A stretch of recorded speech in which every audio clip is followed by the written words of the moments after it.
exaustivamente comentado aqui, e são os 17 objetivos que têm como meta acabar com a pobreza e a desigualdade. A gente foca, claro, no objetivo 4, que é o objetivo da educação, que frisa buscar uma educação de qualidade, inclusiva e equitativa para todos. Esse todos já foi também muito comentado aqui. A gente tem o desafio principal da cidade de São Paulo ter esse todos, né? São Paulo tem indígenas, ele tem pessoas que necessitam de educação especial, ele tem quilombolas, ele tem imigrantes e tem população itinerante. A diversidade cultural é muito forte, então pensar esse todos que a agenda preconiza, São Paulo tem esse desafio de caber esse todos dentro do município, né? Então, a alfabetização, né, essa publicação da Unesco, essa recomendação, que eu tenho aqui impresso uma versão dela em inglês, mas a gente enviou o link para a Secretaria para que fosse distribuído o link que é de livre acesso, vocês podem fazer o download gratuito e a tradução dele em português.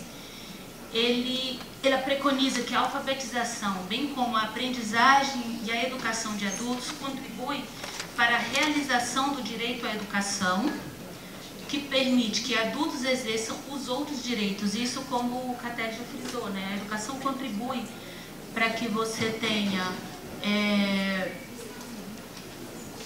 a redução da pobreza, que você consiga cuidar melhor da sua saúde, que você consiga lutar por igualdade de gênero, que você consiga um trabalho decente, que você tenha maior desenvolvimento de indústria, inovação, infraestrutura, que você diminua as relações de desigualdade, que você tenha cidades sustentáveis, e isso vai muito na coisa das políticas que tem que se conversar, né? A Secretaria de Educação não pode trabalhar a educação sozinha, isso tem que ser uma política que envolva as outras políticas do município, né? E que, por fim, contribui para a paz, justiça e instituições eficazes. A educação e a aprendizagem de adultos são componentes essenciais de aprendizagem ao longo da vida. E ela compreende todas as formas de educação que visam garantir que todos os adultos participem de sua sociedade e do mundo do trabalho. E a recomendação, ela divide em campos de aprendizagem que são alfabetização e habilidades básicas, formação contínua e desenvolvimento profissional, educação e formação para a cidadania. E aí, cabe a cada governo decidir qual será a sua prioridade de ação, se vai ser a forma, né? Ou seja, vocês estão fazendo a determinação do desenvolvimento do currículo, de que forma que isso vai ser alinhado para atender esses campos de aprendizagem. Então, a prioridade é dada por cada governo. A recomendação, ela estabelece 5 áreas de atuação como recomendação de como os governos devem agir, né? Devem implementar. Então, a gente tem políticas públicas, governança, financiamento, qualidade e participação. Começando por políticas públicas, os governos devem desenvolver políticas que sejam abrangentes, inclusivas, integradas para a aprendizagem e educação de adultos e suas diversas formas. Eu acho que disso muito já foi falado, tanto na palestra de 15 dias atrás, como hoje o professor Catelli já frisou bastante, né? Então, a política deve abordar a aprendizagem de forma ampla, incluindo as esferas econômicas, política, social, cultural, tecnológica e ambiental. A gente também, na recomendação, também frisa que as políticas devem ser inclusivas, respondendo às necessidades de todos os adultos com acesso equitativo e sem discriminação. E as políticas devem ser integradas, ou seja, intersetorial e interdisciplinar. O que eu acho interessante ver é que, assim, de diversas fontes, né, como foi citada a escritora Catarina Tomaszewski, como tem a própria Agenda 2030 preconiza, como se você lê Gilberto Freire, tudo converge para você trabalhar equidade, para você trabalhar políticas que são integradas, para você trabalhar flexibilidade na forma de EJA, um currículo que seja flexível. Então, as políticas, todas as diversas fontes de literatura que você lê e recomendações, elas convergem para recomendações comuns, assim, que não, tudo que está na Agenda 2030 alinha bem com o que foi citado pela Catarina Tomaszewski e assim vai, né? Então, a outra área de atuação vem a governança, que os governos devem considerar o fortalecimento da governança na aprendizagem e na educação de adultos. O que a gente tem por governança? A gente tem como uma educação que seja democrática, que seja transparente, onde você dê oportunidade de participação para todos, onde você dê voz a todos, onde você consiga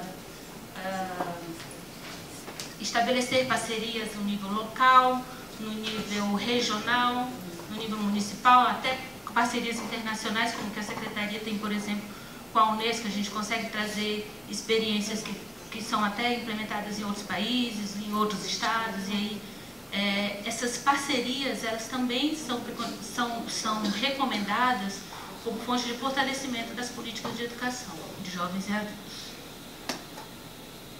O financiamento. Cabe ao governo estabelecer o orçamento e priorizar o financiamento para a EJA. A gente sabe que se não houver financiamento, a gente não tem como ter, por exemplo, isso que a gente está tendo aqui hoje, uma formação, a gente não tem como ter investimento nas escolas ou em metodologias, em equipamentos, em transporte, né, disponibilizar, tudo isso está dentro da política de orçamento do governo, que tem que priorizar, no caso, a EJA. Né?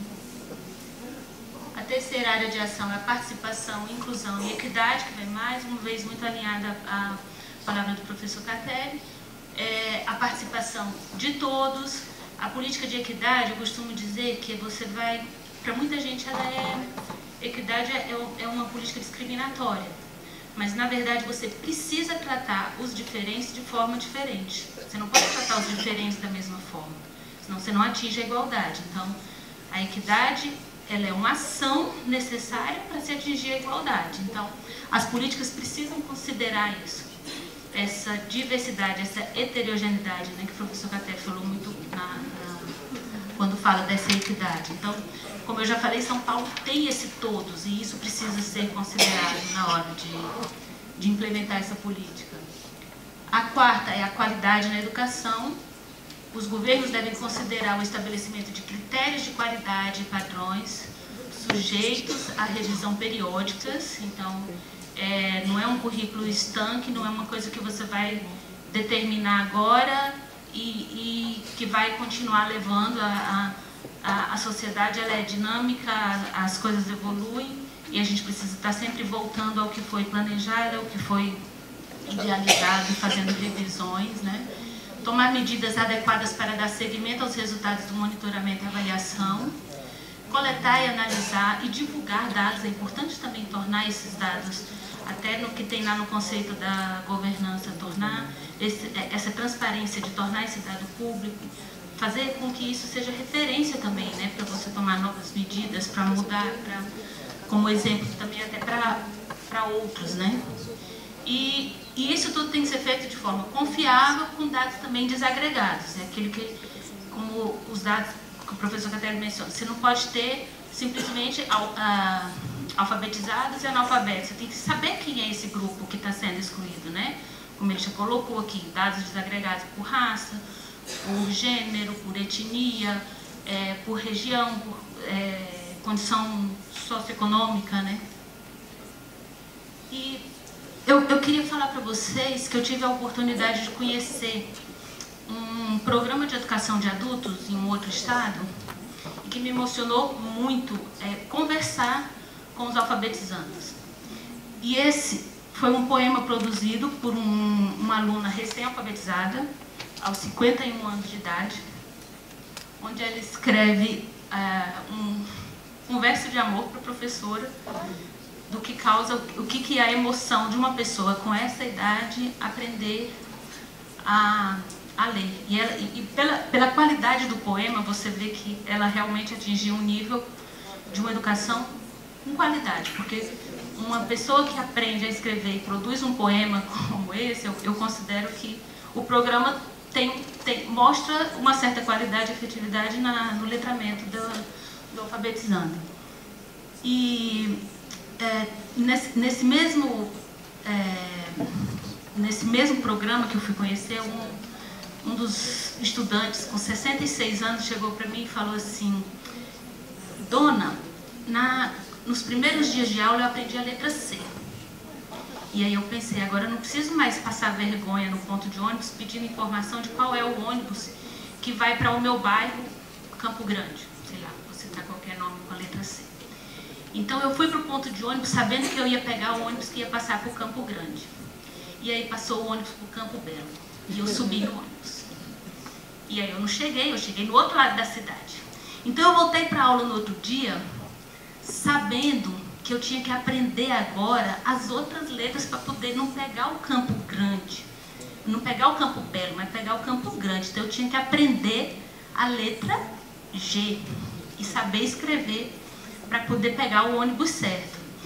E aí essas histórias e como eles, assim, a forma como a metodologia desenvolvida o incluía e o estimulava. Não, eu tenho que aprender mais, eu tenho que voltar para poder pegar o ônibus certo. E agora ele falava, e agora eu já sei pegar o meu ônibus, eu já sei ver a hora do meu remédio, agora eu preciso tirar minha carta, preciso aprender a dirigir.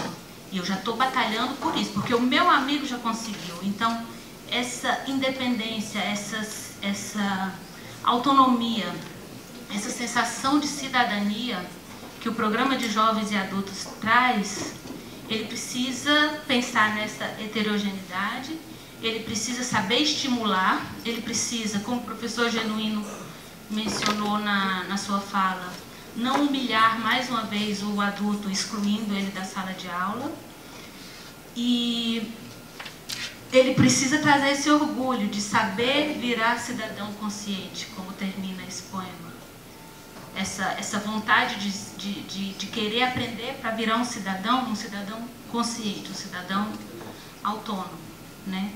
E o professor Timothy, que tem uma fala já mais aprofundada e mais experiente na educação de jovem até adulto, segue com vocês agora, porque essa recomendação é só a introdução para o que é a fala dele agora. E eu quero agradecer e parabenizar vocês pelo trabalho, né, por essa vontade do município de realmente provocar essa transformação na EJA.